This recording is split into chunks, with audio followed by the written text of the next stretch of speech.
ধুমা উড়াবো ওখানে খালি ফাউন্ডেশনটা করতেছি খালি শুধুমাত্র এখন তো ওয়াজ শুরু করছি না বাজার আজকে দয়াল রে ফাইলেছি না ইনশাআল্লাহ একটা টান দিতাম না দুধ একটু পর আল্লাহ যদি বাঁচায় রাখে মারহাবা জোরে কোন কি লাগে ইনশাআল্লাহ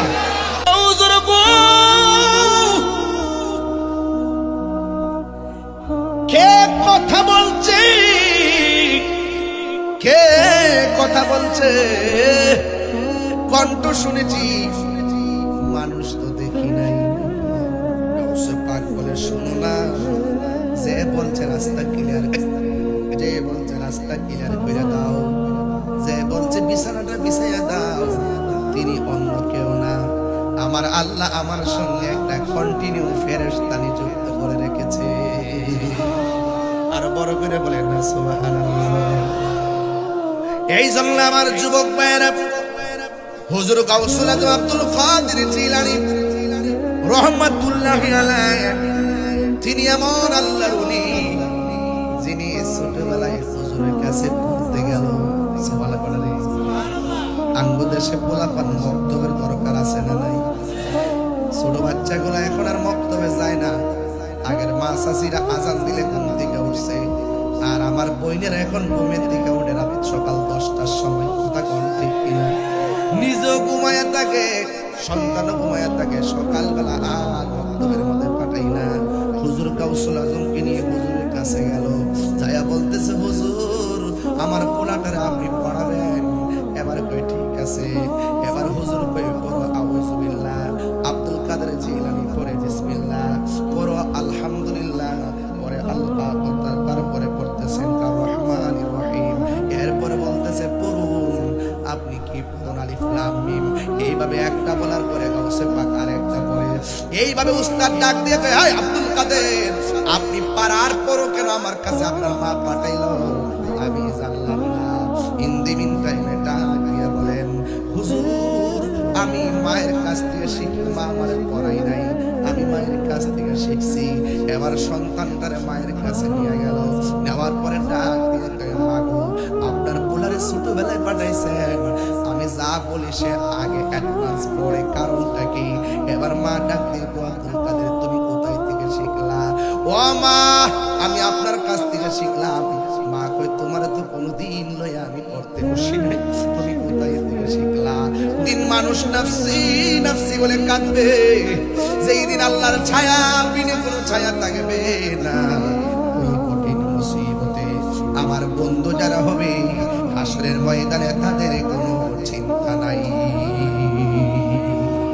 আল্লাহর ওলির কথা কোরআনে আছে না নাই আল্লাহ রাব্বুল আলামিন বলেন আল্লাহু ওয়ালিয়ুল্লাযীনা আমানু ইউখরিজুহুম মিনাজ যুলুমাতি ইলান নূর আল্লাহর বন্ধু যারা হবে এদেরকে আমার আল্লাহ ডানে বিপদ বামে বিপদ সামনে বিপদ আমার আল্লাহ রাব্বুল আলামিন আল্লাহর বন্ধুদেরকে গ্যারান্টি এবং ওয়ারেন্টি কার্ড দিয়েছেন জবান খুলে বলেন ওলি আল্লাহর গ্যারান্টি ওয়ারেন্টি কার্ড কে দিয়েছে এই আওয়াজে মানি না জোরে বলো কে দিয়েছে এই জন্য যাদের গ্যারান্টি আল্লাহ দেয় আর বান্দা সেই ওলিদের বিরোধিতা করে নাউজুবিল্লাহ জোরে কর না কেন এই জন্য যুবক আল্লাহকে যারা ভয় করে তারাই ওলি আল্লাহ হয়ে যায় ওয়ালামু আন্নাল্লাহা মাআল মুত্তাকিন তোমরা জেনে রাখো যারা আমি আল্লাহকে ভয় করে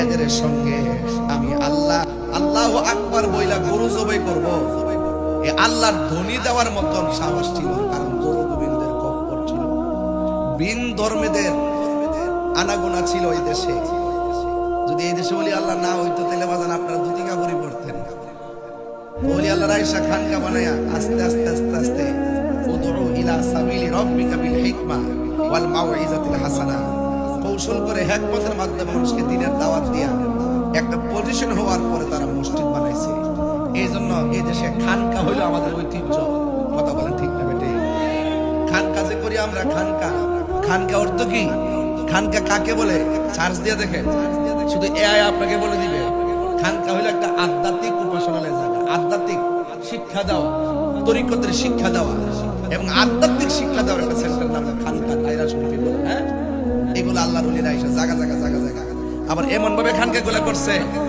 40 কিলোমিটার দূর দূর হিসাব মিলায়, কারণ তারা তো সফরের হুকুম জানতেন। কথা কন ঠিক না বেটে? তো এইভাবে আল্লাহর ওলিরা এই দেশে ইসলাম কায়েম করছে। আজকে বড় দুঃখ লাগে, আমি এই গত 1.5 বছরের ভিতরে, আমার জন্মের পরে 42-43 বছর চলে, 21 বছর ধরে ওয়াজ নসিহত করি, কিন্তু এই 1.5 বছরের ভিতরে যত মুনাফিক দেখছি, আমার জন্মের পরে আমি অতলা মুনাফিক দেখছি। অতলা মুনাফিক আমার জন্মের পর দেখছি না। এরা কি করে জানেন না? এরা কি করছে? এরা আইসা প্রথম শুরুতে আইসা মাজার বাংলা শুরু করছে। চিন্নি খাইলা কাঠ দ্বারা, মোল্লা চিল্লা না। এই দেশে ইসলাম আনছে আল্লাহর ওলিগণ। আরে বেটা, তোমরা যারা আল্লাহর ওলিদের বিরুদ্ধে কথা কও, নিজের গজবটা নিজে ডাইকে আনতাছে। আমি বললাম দেখতাছি বাজান, পুরো আসমানি গজবটা যাইতাছে। নিজের কপালে নিজে কুড়াল মাইরা দেখবা, নিজে গাতা করছে আরেকজনের ফালে ফেলে লাগে, দেখেন ওই গাতার মধ্যে সে নিজেই পড়বে। মান হাফারা হুফিরা। কারণ ওলি আল্লাহর বিরুদ্ধে গেলে ডাইরেক্ট আল্লাহর পক্ষ থেকে খোদাই গজব। এক কথা কোন ঠিক না বেটে? 90টা মাজার ভাঙছে কয়টা? এর ওলি আল্লাহ কোনো দোষ করছে? দোষ করছে? তাহলে বাংলেন কি লেগে? আপনার ভালো না লাগলে আপনি না যাইবেন। আপনার ভালো না লাগলে আপনি না যাইবেন। শাহপুরানের মাজার গেছেন বাংতো, এর দ্বারা প্রমাণ হয়ে যায় আসলে আপনারা অনেক সময় বলেন যে মাজার অশালীন কাজ হয়, অসামাজিক কাজ হয়, এমুকের বন্ড, এমুকে এটা মাজার হইতে পারে না, সে নামাজ কালাম করে না, রোজা করে না, ওয়াজ করে না, যাকাত দেয় না, এরকম মনে করে অনেক সময় অপবাদ দেয়। কিন্তু এটা ঠিক আছে যদি প্রমাণ হয় সে সরাসরি বহির্ভূত চলছে, তার মাজারকে করতে গেছে, আপনি তো বাধা দিতে পারেন। কিন্তু শাহপুর রহমতুল্লাহ আলাইহি তো আমাদের আধ্যাত্মিক সেন্টার। কথা কন ঠিক না বেটি? ওইটা যখন বাঁধতে গেছেন তখন আমি বুঝতে পারছি যে আপনারা যে ইবনু আব্দুল ওয়াহাব নজদি, ওই আরবে সাহাবায়ে কেরামের রওজা মুবারক যারা ভাঙছে, ওই 1,500 বছর আগের থেকে যারা এরকম কাজ করেছে, তাদের কিছু চেলা চামুন্ডা এই দেশের মধ্যে আছে, আইসাই তারা মাজার ভাঙা শুরু করছে। এবং শুধু এটা না তো, তারা কবর থেকে লাশ তুলে পর্যন্ত আগুন দিয়া ফুরাই দিচ্ছে। কথা কন ঠিক না বেটি? এটা কি কোনো সভ্যতাতে হইতে পারে? এগুলো বর্বর কাজ, এগুলো করা যাবে?